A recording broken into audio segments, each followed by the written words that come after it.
Capítulo 18. Ahora, en este último capítulo, vamos a pensar en algunos hechos importantes que los creyentes deben considerar cuando son tentados. Primero, los creyentes no deben echar la culpa de sus pecados a Satanás. Ellos mismos tienen una naturaleza pecaminosa la cual hace que el pecado les parezca atractivo. Satanás les puede conducir hacia el pecado, pero no puede obligarles a que pequen. Satanás les puede persuadir a pecar, pero no les puede forzar a hacerlo. Entonces los creyentes, cuando caen en el pecado, no deben excusarse diciendo que Satanás les tentaba. Son todavía responsables por sus pecados. Segundo, al mismo tiempo, los creyentes deben darse cuenta de que Satanás tiene algo que ver con la mayoría de sus pecados. Fue Satanás quien tentó a Adán y Eva. Satanás puso en el corazón de Judas el entregar a Cristo a sus enemigos. Sin embargo, Satanás necesita dos clases de permiso antes de que pueda hacer algo en los creyentes. Primero, veamos el caso de Job. Satanás tuvo que pedirle permiso a Dios antes de poder hacerle cosa alguna a Job. Dios dijo a Satanás que podía atacar a Job, pero que no quitara su vida. Entonces Satanás necesita conseguir el permiso de Dios para poder atacar a los creyentes. Segundo, en el libro de Hechos vemos cómo Satanás llenó el corazón de Ananías para que mintiera a los apóstoles y a Dios. Sin embargo, el apóstol Pedro preguntó a Ananías por qué dejaba que Satanás llenara su corazón. Entonces podemos ver que Ananías dio permiso a Satanás para que le condujera a ese pecado. Hechos 5:3. Entonces Satanás necesita conseguir el permiso de los creyentes antes de poder hacerles daño. Tercero, las únicas armas que son útiles para resistir al diablo son espirituales. Vestíos de toda la armadura de Dios para que podáis estar firmes contra las acechanzas del diablo. Efesios 6:11. La fuerza humana es impotente en contra del diablo. Las buenas intenciones, la buena voluntad humana y las mejores resoluciones no son suficientes en esta lucha. Satanás es demasiado fuerte. Los creyentes necesitan el poder de Dios y la verdad de Dios para resistir las tentaciones. Cristo le contestó al diablo con la palabra de Dios. Pablo dice a los creyentes que se fortalezcan en el Señor y en el poder de su fuerza. Efesios 6:10. Cuarto, los creyentes deben acordarse de que Satanás ya ha sido derrotado. Cristo triunfó sobre Satanás cuando murió en la cruz. Ahora proporciona a su pueblo el poder para vencer a Satanás. Algún día la victoria de Cristo sobre Satanás se manifestará a los ojos del mundo. El Dios de paz aplastará en breve a Satanás bajo vuestros pies. Romanos 16:20. Satanás es un adversario derrotado. Cristo le ha derrotado y pone en nuestras manos las armas para derrotarlo también. Mientras tanto, Satanás sigue atacando a los creyentes.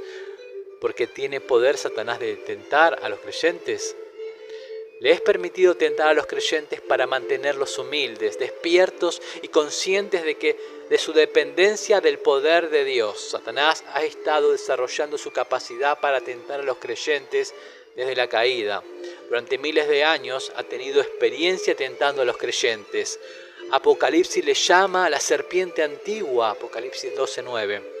A veces se le permite a Satanás tentar a los creyentes porque rehúsan obedecer a Dios. En ocasiones Dios les deja recibir lo que merecen. Son engañados y derrotados por Satanás. También se le permite a Satanás tentar a los creyentes para que se muestre el poder y la misericordia de Dios. Cuando los creyentes son fortalecidos para pelear contra Satanás y resultan vencedores, Dios es glorificado. Entonces no es sorprendente que la vida cristiana sea una guerra continua contra el maligno. Enseguida mencionaremos algunas maneras en que los creyentes pueden fortalecerse para este conflicto espiritual. Primero, los creyentes deben andar conforme a las reglas de Dios. La Biblia, la palabra de Dios, debe gobernar en sus vidas. El descuido de la palabra de Dios le da a Satanás una ventaja. El que piensa que no necesita depender de la guía de la palabra será desviado y engañado por el diablo. Segundo, los creyentes deben tener cuidado de no contristar al Espíritu Santo. El Espíritu Santo nos enseña cómo vencer al diablo. cómo evitar sus trampas y artimañas. El Espíritu Santo nos fortalece para la batalla. El que en vosotros está es mayor que el que está en el mundo, dice 1 de Juan 4:4. Tercero, los creyentes deben buscar más sabiduría y madurez espiritual. El conocimiento de la verdad no basta. No nos hace falta la sabiduría y la madurez espiritual para poner en práctica nuestro conocimiento. El libro de Proverbios nos servirá mucho para ir adquiriendo esta sabiduría. Cuarto, los creyentes deben seguir siendo llenos del Espíritu Santo. No es suficiente que el Espíritu more en nosotros. Sed llenos del Espíritu, dice Efesios 5:18.